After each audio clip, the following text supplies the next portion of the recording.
Hi, this is Darren and we're on Delta TV. So we are here at WalterSmith's Petroman oil company.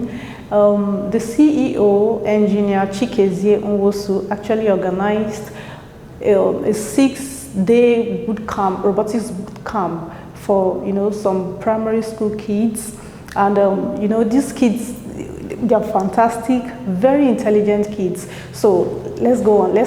Let's watch them together.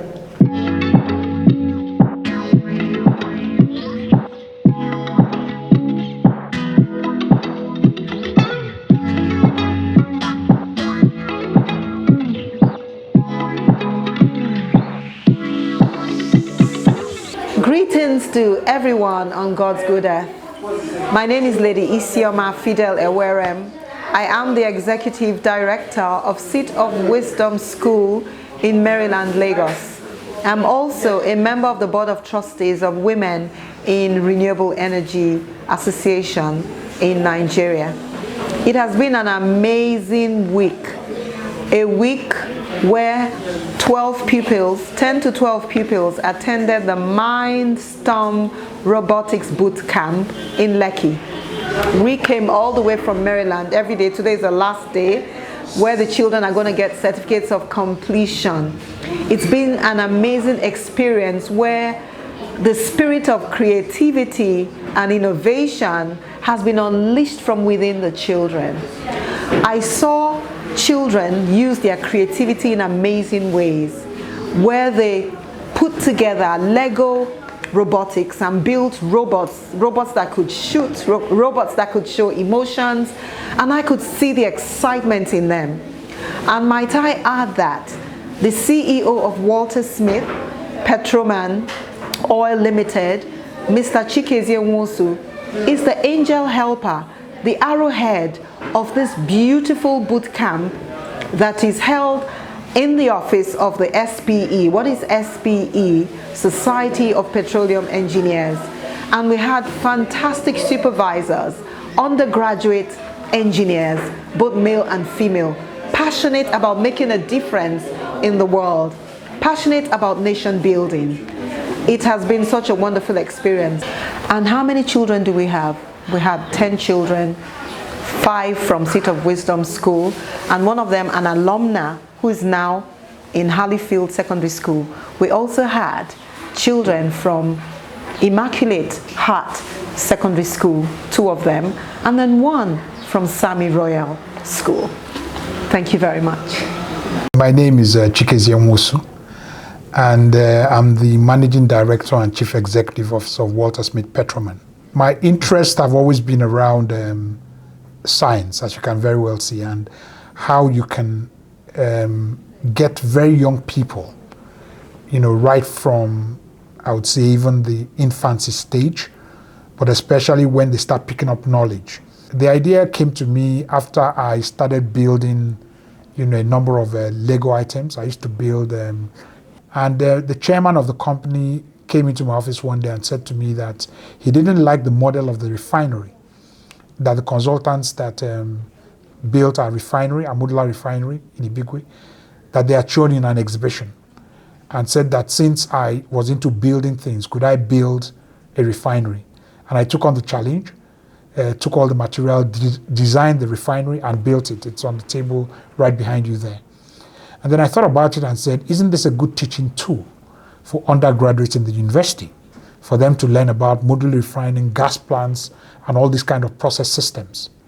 So what I then did is I approached the Society of Petroleum Engineers. So I approached them and I said, hey, this is something I'd like to do. Can we get some undergraduates in the universities to work with me over a period of we started with 3 months, but these brilliant 12 students we got from the universities sat with me for a period of 3 weeks, working mostly weekends for me, and then for them during the week as well, where I would zoom in and find out what progress they were doing. And they built an amazing modular refinery, which they exhibited at the Society of Petroleum Engineers Nigerian Annual International Conference and Exhibition. I also had some kind of partnership with the Seat of Wisdom. Their generation has to start thinking about the Internet of Things, artificial intelligence, machine learning, coding. These are the new things they have to learn. But the curriculum in the schools don't teach them this. So people have to take it as a passion, or as something they are giving back to be able to get them to learn about these things. So we agreed that we're going to have about 10 to 12 students. We finally ended up with 10 students, and we put them together in 4 teams, each of them to build some of the most amazing robots in the Mindstorms. We started on Monday. Monday was the 15th, and we're ending today, which is Saturday. And in that period, they have learned about robotics, they've built robots, they've learned about coding, they've coded, and so they understand how remote controls work now. So all these remote control games that they play and everything, they understand the basics behind them. So this is my passion, and I'm hoping I'm going to use it to somehow affect the curriculum in primary and secondary and tertiary institutions to get the Nigerian young people prepared for the future. Because if they are not prepared for the future with respect to this artificial intelligence, like I mentioned, the Internet of Things, machine learning, if they set themselves up with the talent I have seen, then we will be a leading technological hub for the rest of Africa, if not the world. That's my vision. Thank you.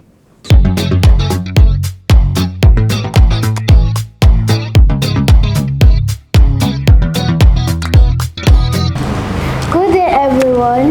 My name is Alto. I'm in year 5. The name of my school is Seat of Wisdom. The name of my co-mates are Stanley and Titum, and our supervisors, Miss Wumi, Mr. Prince, and Mr. Victor. So the first robot I built was MVP, and I loved MVP. It was really interesting.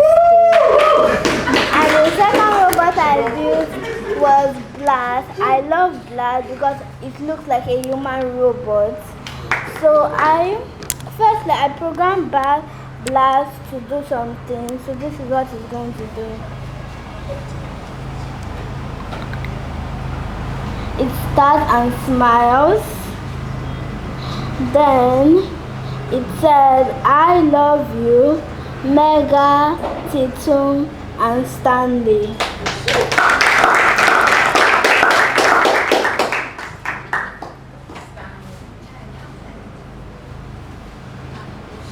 Then it gives a happy face. Then it uses its target.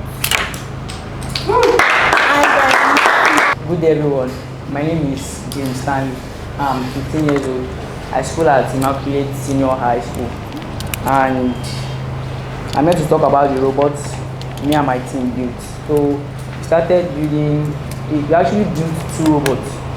Which goes by the name, one was MVP and the other one was Blast.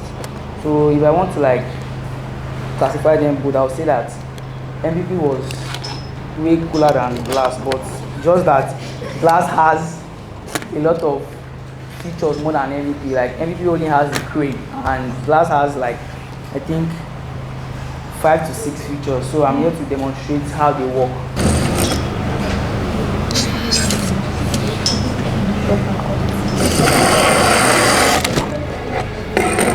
So you just need to take the tire from there and dunk it inside here, like a basketball. So let me.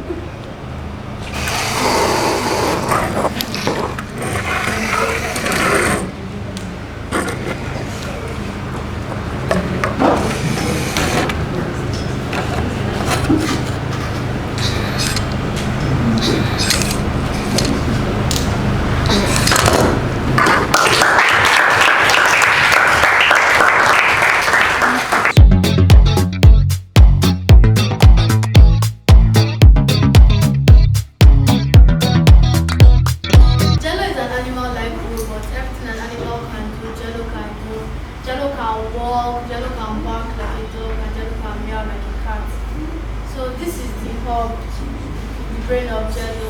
These are the motors that enable Jello to work. This is the color sensor and the distance sensor. Jello is different from every other robot because it works on legs. It works on legs, unlike other robots that works on wheels. So now we're going to show you how Jello can move forward and backward using the remote control that we use.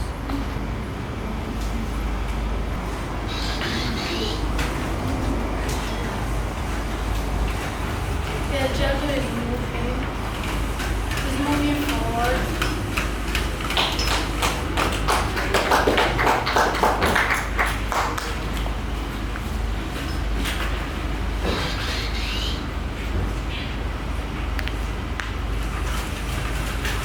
and it's moving backwards.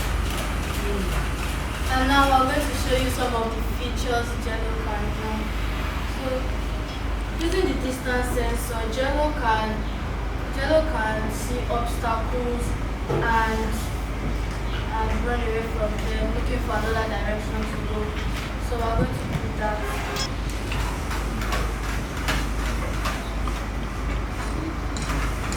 And now, as you can see, Jello detected this obstacle and turned around to look for another one to go. And he detected this obstacle to understand. Another one of Jello's functions is color detection. This is the color sensor, and Jello just detected red and is doing a trick. So it shows red on top, but Jello just detected red. When Jello detects blue, it turns over.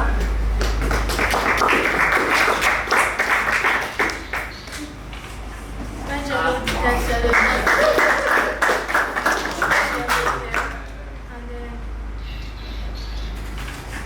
when Jello detects green, so it shows red. Thank you. Good afternoon. My name is Ikoyi. I'm a penultimate student majoring in Petroleum and Gas Engineering at the University of Lagos, Nigeria. I also serve as one of the instructors for the Robotics Bootcamp that we just concluded, whereby secondary school students and primary school students were brought together and were exposed to 21st century skills, things like how to code and how to build things and how to make them do exactly what you wanted to do, right? And it was a very intensive boot camp whereby for 7 days these children had to build different things and had to make them into the specifications that they want them to be. All right, so one very interesting thing that I got to discover was that, you know, bringing in different students from all over Lagos, there was this reluctance of, oh, I'm just meeting this person for the first time, I want to do it alone and stuff. So he had to take them through the class of teamwork. All right, we had to show them the importance of doing things together so that you can achieve better. And at the end of these 7 days, it was very, very beautiful to see that each and every one of them became like a family. There was this togetherness, and of course we couldn't be more proud as instructors. Now and then we also discovered that during the course of the bootcamp, you know, taking them through what they need to do, giving them things that they need to build, we discovered that they actually wanted to do it themselves. You know, they did not really want the instructors to, you know, do it for them or even show them exactly step by step on how to do it, which was very, very beautiful. And even so much so that when they made mistakes, they were not discouraged to do it all over again. And then they achieved so much, especially doing it together, right, which was very, very beautiful. And we're so grateful that they actually could learn those things. Now, another very, very interesting thing to see was that at the end of the bootcamp, you know, we just threw it at them that you're going to be presenting this on what you did and all of those. In as much as they were just told this for the first time, they did very, very well, whereby they could actually be very, very elaborate, very, very expressive about the things that they saw and how they did it, which was very, very beautiful. So we're confident to see that in any situation that they are put in, they would actually thrive very well. You know, so at the end of the day, what are we trying to achieve is that to give them and expose them to global skill sets that are needed right now. You would agree with me that it's not business as usual nowadays, all right? You need to keep on learning, you need to learn new things, you need to do new things. You need to allow your creativity and your mistakes to guide you through. And we're glad that these children could actually do that in 7 days. So I want to say a very big thank you to Engineer Chikezie and SP Lagos section for this opportunity, especially for us to give back to these children as much as they've actually imputed in us. Thank you so much.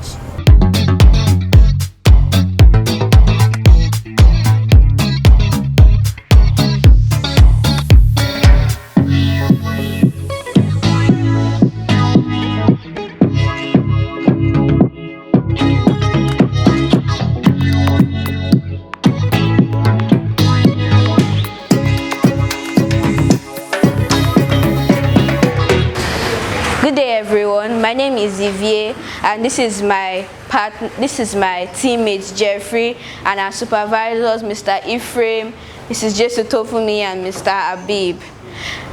They helped us to build a robot called Charlie. And Charlie, can you say hi for us?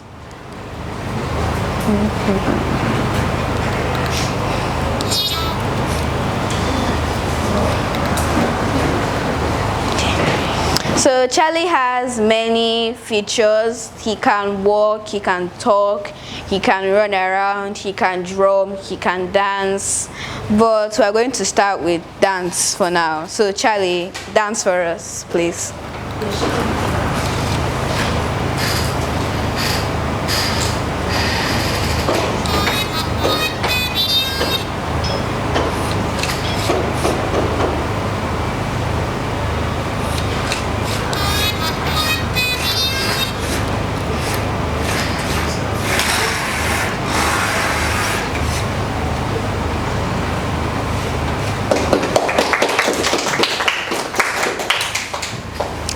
Okay, and the last feature we're going to display for now is the drumming. So Charlie can drum. Okay, Charlie, drum for us.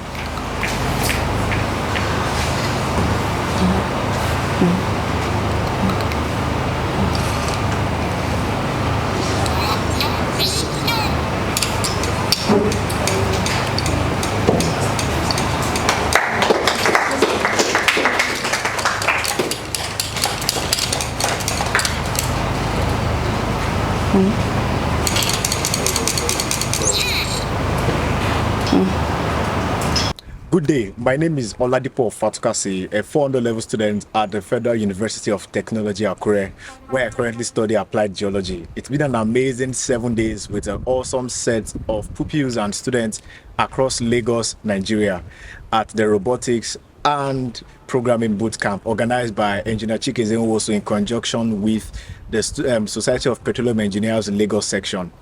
These students came in with no prior knowledge of what robotics or what programming was about, and with the help of the instructors who have been gracious to enjoy training from Engineer Chikezie, were able to put them through from the very scratch through the processes that they needed to understand as well as perform these things that we wanted them to do. So we maximized the use of the Scratch platform to teach them coding, and they were able to also navigate connecting various parts for different robotic characters. And at the end of 7 days, we were able to build 4 robotic characters: Charlie, Jello, MVP, and Blast.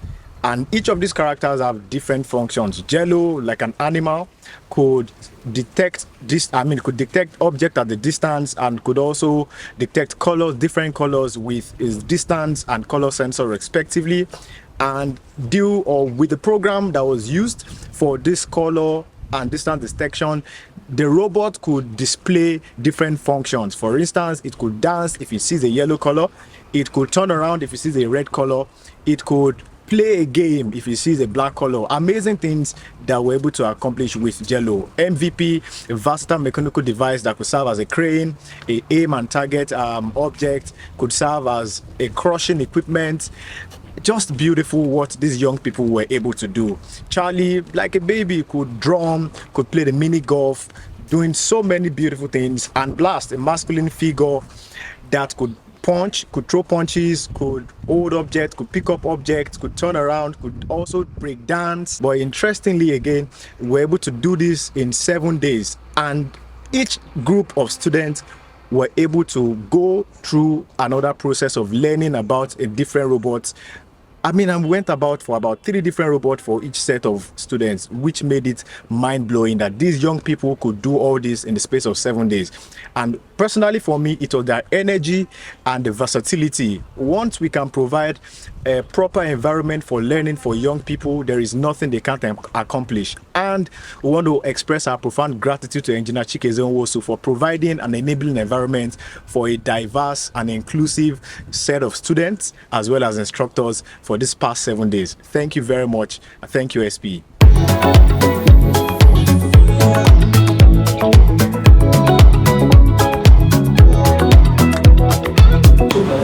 My name is Pumile. I'm MVP's group, and these are my teammates, which is Chirifumi and Favor. MVP is a very interesting robot, although it has small features, but they are very special. It has a crane, a brake meter, and an on target. I would like to explain the features. For the crane, it picks up objects which are carryable and drops them at the place you want it to drop it. The brake meter, this part of MVP acts like a tractor because it swallows bricks and vomits them out. On target, this part of it also makes it like a military war tank because it aims at its target and shoots. It has color sensor and distance sensor. The color sensor detects the color of its target, while the distance sensor detects how far or close its target is and aim at it. I'm here to show you how to target and shoot this.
No.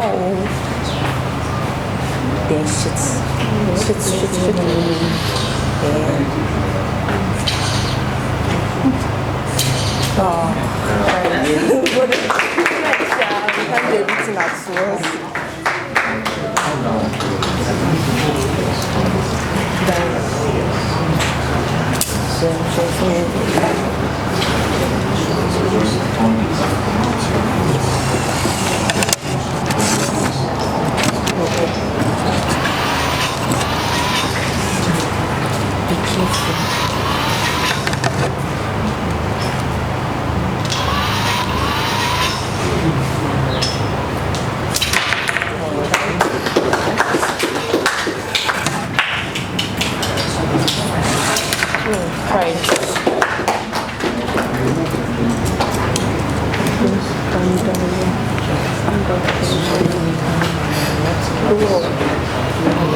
Thank you.